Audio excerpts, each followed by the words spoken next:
नमस्कार मित्रों, spirit world channel में आप सबका एक बार फिर से स्वागत है।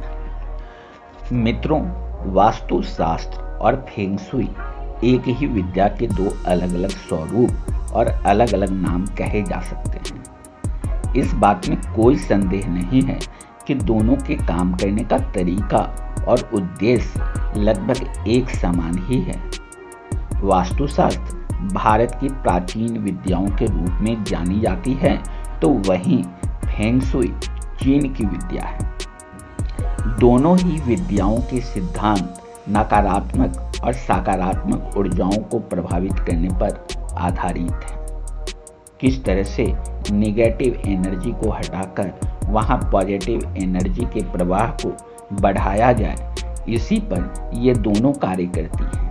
हमारे आसपास सकारात्मक और नकारात्मक दोनों ही प्रकार की ऊर्जाएं मौजूद हैं। नकारात्मक ऊर्जा के स्थान पर सकारात्मक ऊर्जा को किस तरह अस्थायी करना है, ये फेंग शुई या वास्तुशास्त्र पर निर्भर करता है।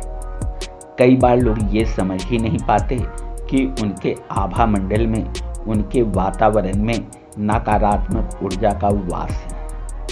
इस वीडियो में हम आपको कुछ ऐसी बातें बता रहे हैं जो नकारात्मक ऊर्जाओं को संग्रहित करती हैं। इनकी सहायता से आप अच्छी तरह से समझ जाएंगे कि कहीं आप भी अपने साथ नकारात्मक ऊर्जा के घेरे में तो फंस नहीं गए हैं।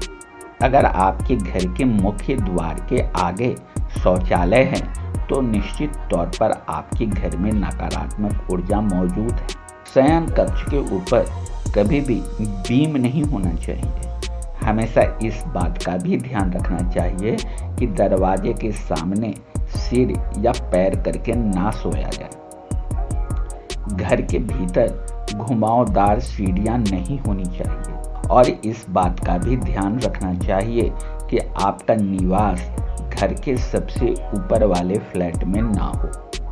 बहुत से लोगों को सूखे फूल सहेज कर रखने का शौक होता है, लेकिन घर में सूखे फूलों को रखना शुभ नहीं माना जाता। घर की अलमारी या शौचालय के दरवाजों को खोलकर नहीं रखना चाहिए। वैसे तो घर में फिश एक्वेरियम रखना अच्छा होता है, लेकिन कभी भी इसे बेडरूम में नहीं लगाना चाहिए। रसोई घर में गैस चूल्हा और बर्तन धोने की जगह एक साथ नहीं होनी चाहिए। इसके अलावा घर में कभी भी चाकू या कैंची को खुला नहीं छोड़ना चाहिए। कभी भी खुली खिड़की या खुले दरवाजे के सामने नहीं बैठना चाहिए। यह नकारात्मक ऊर्जा को आकर्षित करता है। घर के नलकों को कभी भी खुला नहीं छोड़ना चाहिए। अगर किसी भी नलके से बेवजह पानी टपकता है, तो उसे तुरंत ठीक करवाएं। टूटे हुए शीशे को कभी भी घर के भीतर नहीं रखना चाहिए। घर में ऐसी कोई तस्वीर या पेंटिंग भी नहीं लगानी चाहिए जिसमें डूबता जहाज या पहाड़ हो। घर में कबूतर का घोंसला होने पर गरीबी के साथ साथ घर में अस्थिरता भी आ जाती है।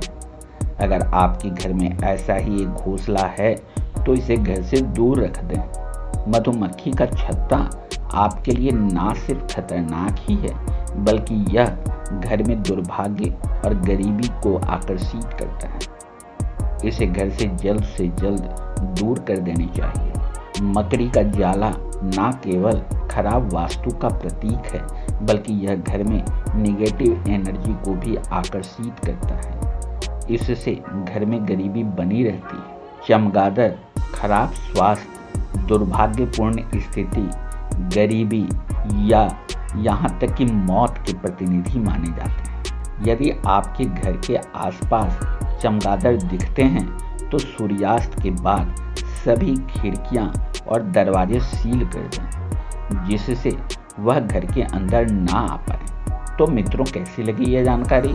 कमेंट बॉक्स में जरूर लिखें और शेयर करना ना भूलें। फिर मुलाकात होगी अगले वीडियो में किसी नए विषय के साथ। तब तक के लिए नमस्कार।